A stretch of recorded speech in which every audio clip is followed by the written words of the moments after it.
మంచినీళ్ళు. నేను సెలవిచ్చింది వినిపించలేదా? మాట్లాడకుండా అలా రాతి బొమ్మలా కూర్చున్నావేమిటని మేము అడుగుతున్నాం. బ్రతుకున్నావేమిటి అని అడగండి. ఇంత జరిగిన తర్వాత కూడా ఇంకా బ్రతుకున్నావేమిటి అని అడగండి. ఏమిటి ఏమిటి అనేది? ఏమిటో మీకు తెలీదా? అది ఊరేసుకు చచ్చింది. మాకేం సంబంధం? ఆమె చావలేదండి, మీ వల్ల మీ కారణంగానే చచ్చిపోయింది. లక్ష్మి, అవును, మీరే చంపారు. మా ఎదురు నిలబడి మమ్మల్ని ఎదిరించడానికి ఎంత ధైర్యం నీకు? ఆ రోజు నా బిడ్డను ఒక బికారి కట్టబెట్టి ఘోరమైన నేరం చేశాను. అప్పుడే నేను క్షమించడం మేము చేసిన తప్పు మీది కాదండి, నాది.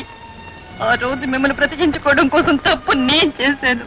ఈ రోజు ఒక ఆడదాన్ని బ్రతుకు కూల్చుని మిమ్మల్ని ఎందుకు కాపాడానా నేను సిగ్గుపడుతున్నాను.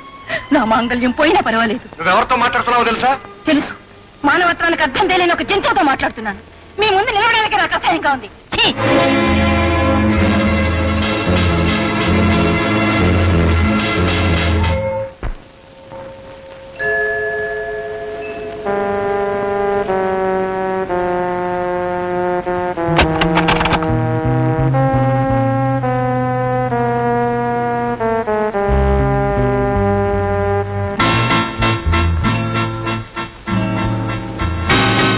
నువ్వా ఇక్కడికి ఎందుకు వచ్చావు?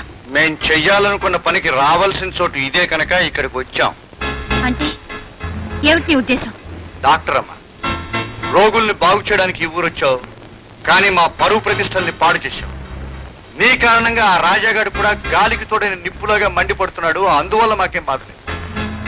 కానీ మా ఒక్కగానొక్క కూతుర్ని బికారికిచ్చి పెళ్లి చేసి మా కుటుంబ గౌరవం నవ్వులు పాలు చేశాడు. అదే మా బాధ. మేము నడిచి వెళ్లే దారిలో ఎదురు దెబ్బ తగిలిన ఏ రాయినైనా తీసి పారేయడం, ఏ ముళ్ళునైనా నేల రాసి పారేయడం మాకు అలవాటు.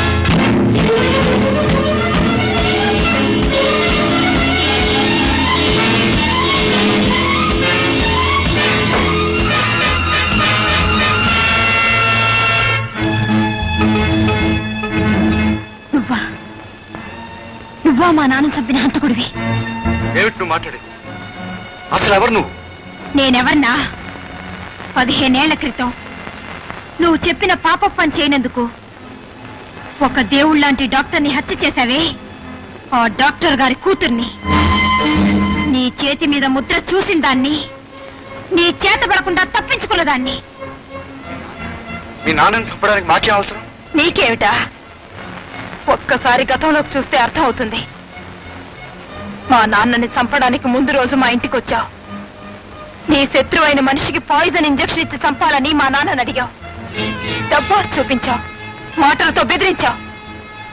కానీ మా నాన్న నీకు లొంగలేదు. పైగా నీ దుర్మార్గం బయట పెడతానన్నాడు. అందుకనే ఆ రాత్రి వచ్చి మా నాన్నని హత్య చేశావు. మళ్ళీ ఈ ఊరొచ్చింది ఎందుకో తెలుసా? ఏదో ఒక రోజు హంతకుడు ఎవరో తెలుసుకుందామని. తెలుసుకున్నందుకు చాలా సంతోషం. నీకు నా అభినందన. కానీ తెలుసుకుని ఏం చేస్తావు?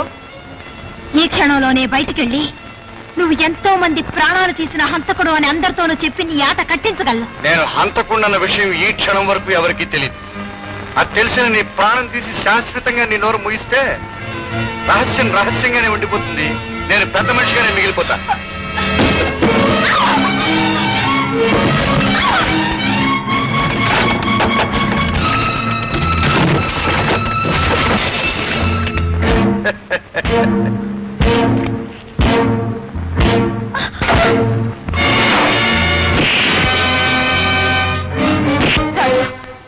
రాజు, వీడెవడో తెలుసా?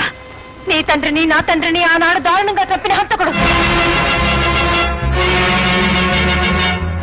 నువ్వు చెప్పేది నిజమేనా?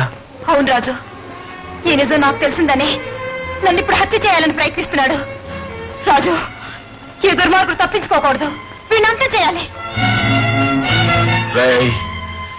ఇంతకాలం నీ కోసం ఎదురు చూస్తున్నాను రా. నీ ప్రాణాలు తీసి ఈ గ్రామానికే విముక్తి కలిగిస్తాను.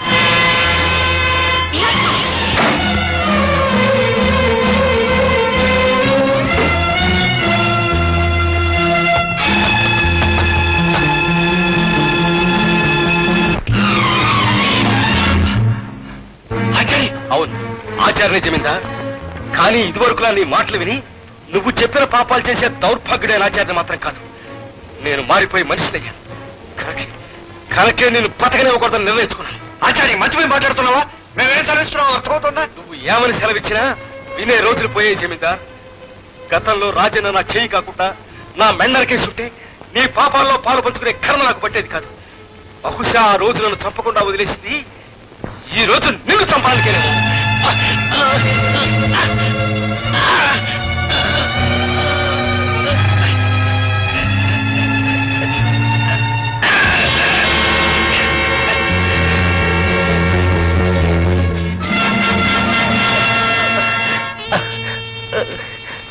ఆచార్య గారు ఏమిటి ఘోరం?